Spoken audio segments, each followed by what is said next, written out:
Vice President Vance, and he is in Munich, Germany, speaking at a conference right now, taking some Q&A, participating with the former chairman of the Munich Security Conference. Let's go ahead and take that live on Live Impact News on WCNC+. Or the economic underpinning of real hard power requires very strong and powerful industry.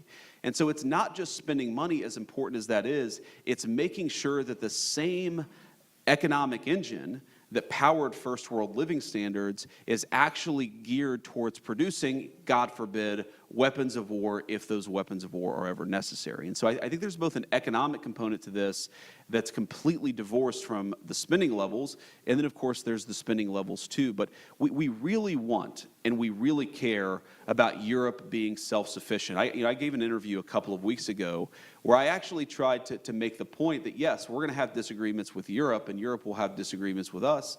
Sometimes, I would hearken back to 2003 United States policy in the Middle East. I frankly wish we had listened to our European friends, but I think this is an area where we're fundamentally right, and I think it's gratifying to see so many of our European friends recognize that and recognize that Europe does really have to play a bigger role in continental defense. I think we're all aligned on it. It's just a question of getting there, and most importantly, getting there quickly. There is a glimmer of hope in our country, in Germany. As I'm sure you've seen, we've eliminated the so-called debt brake. Yes. When it comes to defense spending. So there is now the opportunity for the incoming new government in Germany to spend significantly more. In other words, I think we're in good shape in terms of responding to what you've just said. Ladies and gentlemen, that brings us to the end of this wonderful discussion. I'm really grateful to you that you allowed this to be a Q&A session. Sure. We could continue this, I'm sure, for the rest of the morning, but I know you have other things coming up. May I simply conclude by saying that we hope very much, my team and I, that you will be willing and prepared to continue this young tradition that the United States at major Munich Security Conference events will be represented at your level. You are not the first Vice President of the United States who has come to the Munich Security Conference, but we are extremely grateful that you came in your new position. Please come again to Munich next year. Thank you very much, Mr. Vice President. Thank you.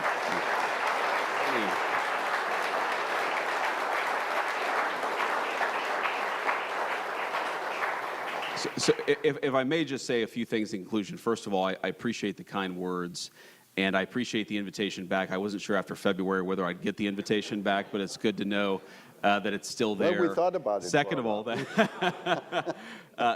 all, since you brought up Germany, I wanted to, of course, from the President, issue our congratulations to Chancellor Merz. And I know that we'll have a conversation with him in the next couple of days, but we're looking forward to it.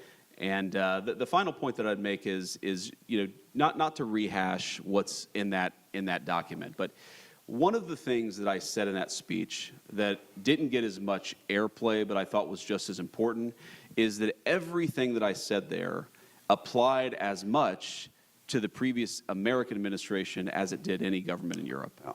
And I think that this, I mean this from the heart and as a friend, that there is a trade-off between policing the bounds of democratic speech and debate and losing the trust of our people. Every single country, and we're all going to draw the lines a little bit differently, every single country says there are things that are outside the realm of political debate. I understand that, I accept that, and I'm fine if one country is going to draw those lines a little bit differently than the United States. But I think all of us, including especially the United States, we have to be careful that we don't draw the lines in such a way that we actually undermine the very democratic legitimacy upon which all of our civilization rests. And I think that is fundamentally the point here. It's not Europe bad, America good. It's that I think that both Europe and the United States, we got a little bit off track, and I'd encourage us all to get back together. We're certainly willing and able to participate in that work, and I think all of you all too. Thank you. God bless you. Great. Thank you so much.